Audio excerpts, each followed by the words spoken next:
तुझ्या स्वप्नांचा आभाळ मला देऊच नको, नकोच ते. तुझा आभाळ घेऊन मी तरी काय करू.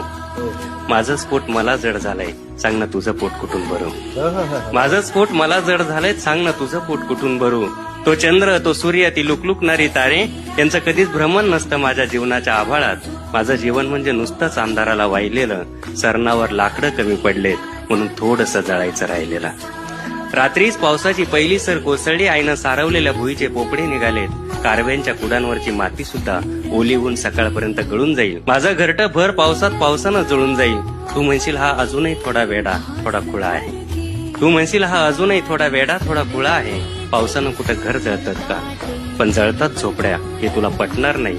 मी कितीही ओरडलो बेंबीच्या देठापासून, तरी हा आवाज तुला आतला वाटणार नाही.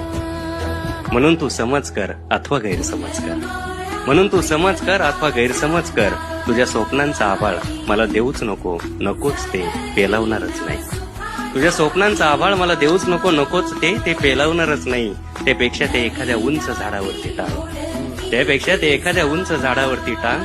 कारण माझ्या आयुष्यात सगळ्याच रक्ताळलेल्या वाटा आणि पावला पावलावर स्मशानाकडे जाणारे फाटे आहे. कारण माझ्या आयुष्यात सगळ्याच रक्ताळलेल्या वाटा आणि पावला पावलावर स्मशानाकडे जाणारे फाटे आहे. कशाला माझ्या मागे लागतेस पोरी, या निवडुंगाला पेऱ्या पेऱ्यावरती काटे आहे. या निवडुंगाला पेऱ्या पेऱ्यावरती काटे आहे.